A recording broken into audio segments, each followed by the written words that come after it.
Aujourd'hui, on parle stress et graisse corporelle, même si le sujet en fait va bien au-delà de la graisse corporelle. Petit disclaimer, l'idée n'est pas de vous dire que vous n'êtes pas assez mince ou que vous êtes trop grosse, mais plutôt de vous faire prendre conscience que le corps humain est une machine absolument fascinante et que quand vous prenez un peu de poids, c'est pas forcément toujours quelque chose de négatif. Peut-être que il se passe quelque chose à l'intérieur de vous et que votre corps essaie juste de vous envoyer un message pour que vous preniez soin de vous, enfin de lui, enfin de vous quoi. Vous voyez où je veux en venir. Ça nous est déjà tous arrivé, ou en tout cas à beaucoup, de manger divinement bien, de faire énormément de sport et pourtant de ne pas réussir à perdre cette petite brioche ou le gras qu'on peut avoir ici ou là, voire même de prendre du gras dans ces phases-là. Oui, je suis obligée de dire prendre, tu vois, parce que c'est comme ça. Je vous l'ai dit, le corps humain est une machine hyper complexe et hyper bien faite. Et si malgré tout ça, vous n'arrivez pas à perdre de poids, eh bien ça veut peut-être dire que le problème, il est situé ailleurs. C'est parti pour une micro-leçon de biologie. Dans notre corps humain, on a deux systèmes nerveux. Le système nerveux central, qu'on contrôle consciemment, et le système nerveux autonome, dont le contrôle se situe au niveau du subconscient.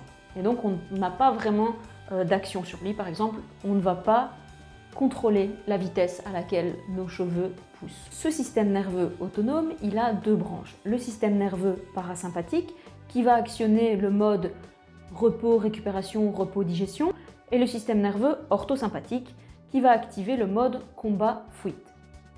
Les deux ont leur utilité dans notre vie. Il y a 150 000 ans, quand l'homme se retrouvait face à un réel danger, face à un animal ou une catastrophe naturelle, c'est ce système orthosympathique qui se mettait en route. Et c'est super bien fait parce que c'est ce qui lui permettait de prendre les meilleures décisions, de faire ce qu'il y avait de mieux avec les moyens qu'il avait dans son corps pour répondre à ce danger qui se présentait à lui, soit en combattant, soit en fuyant. Vous voyez où je veux en venir. Et notre biochimie, à l'heure actuelle, en fait, par rapport à ces hommes-là, n'a pas vraiment changé. Et donc, si on se retrouve, nous aussi, face à un réel danger physique, c'est aussi ce système-là qui se met en route. C'est tout aussi bien fait, puisque ça nous aide dans notre quotidien. Ce système, il est aussi très sensible au stress psychologique. Et si vous regardez cette vidéo, je pense qu'il y a de grandes chances que vos journées soient rythmées par le stress. Vous avez peut-être l'impression d'être dans une roue comme un hamster, que rien ne s'arrête jamais, que vous êtes... En fait, le stress est devenu un mode de vie pour vous. Eh bien, votre système orthosympathique, il est beaucoup trop sollicité. Et donc, je vais en venir au lien avec la prise de poids ou le fait qu'on ne sache pas perdre sa brioche, ce genre de choses. Quand vous êtes devant votre ordinateur, par exemple, que vous recevez un mail, un énième mail de votre collègue qui vous parle de la réunion de lundi prochain, vous allez avoir un coup de stress et votre corps, en fait, il a l'impression qu'il y a un réel danger à l'extérieur. Alors que fondamentalement, il n'y a pas de question de vie ou de survie, en tout cas, par rapport à tous ces mails qu'on reçoit. Tout le stress que vous vivez à longueur de journée, en fait, il a suractivé votre système orthosympathique et vous fonctionnez beaucoup avec lui.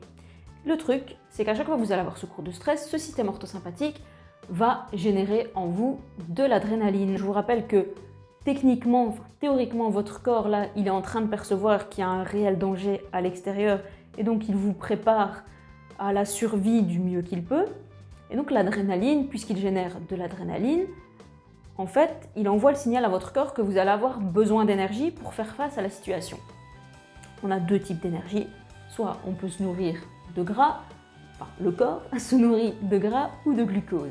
Et forcément, l'énergie la plus rapide dans un cas comme celui-là, puisque je vous rappelle que vous êtes en danger là dans votre bureau avec tous ces emails qui arrivent, eh bien, l'adrénaline va signaler à votre corps que vous avez besoin de glucose rapidement. Ces situations de stress et d'urgence que vous vivez en permanence vont sursolliciter votre système orthosympathique qui veut vraiment tourne à plein régime, où vous avez des montées d'adrénaline. C'est monnaie courante dans votre journée, je veux dire. C'est devenu quelque chose de normal de vivre sous adrénaline et donc votre corps reçoit le message en permanence qu'il doit mobiliser du glucose. Ce glucose, en fait, on ne l'utilise pas vraiment et donc il est mobilisé soit dans les muscles sous forme de glycogène, mais il y a un moment, vos muscles, ils n'ont plus assez de place pour stocker ce glucose en question. Et donc, vous voyez où je veux en venir, il va être stocké sous forme de tissu adipeux. Et c'est pour ça que vous pouvez avoir un peu de cellulite ou bien de la brioche, ce genre de choses. De nouveau, le truc, c'est pas de dire que la cellulite, c'est pas bien, etc. Je pense que ça sert à rien de rentrer dans ce débat. On sait que la cellulite est quelque chose de naturel. C'est juste que parfois, en fait, voilà, quand on a ces prises de poids, on se centre sur quelque chose de totalement différent et on se rend même plus compte à quel point le stress et notre mode de vie peut avoir un impact sur notre apparence physique. Si vous vous obstinez à faire des régimes restrictifs à répétition ou bien à avoir des sessions de sport interminables, en fait, votre corps il est déjà soumis à un tel stress, mais quand vous faites ce genre de choses, vous lui rajoutez du stress en plus et donc vous rajoutez encore plus de chances de stocker du gras puisque, je vous le rappelle, vous faites fonctionner le système orthosympathique, vous générez de l'adrénaline et donc vous mobilisez du glucose mais vous l'utilisez pas et donc vous le stockez. Dans ce genre de situation, parfois on aurait tendance à se dénigrer ou à trouver que notre corps il fonctionne pas bien, etc.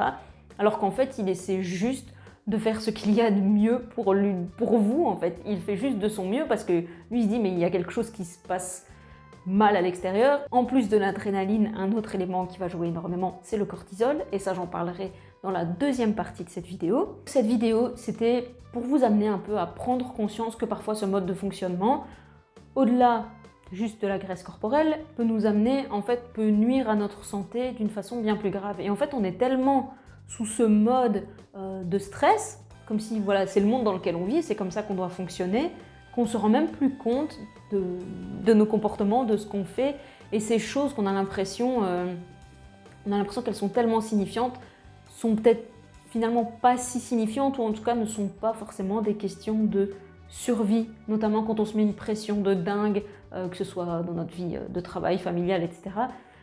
Je ne suis pas en train de dire que c'est pas important de se mettre des objectifs, mais je pense que vous voyez où je veux en venir. Et un petit stress, plus un petit stress, plus un petit stress, ça joue mais énormément dans notre corps. J'espère donc que cette vidéo vous permettra de faire un premier pas vers votre santé. Je vous donne donc rendez-vous dans la deuxième partie de cette vidéo où on poursuivra le sujet stress et graisse corporelle. A plus!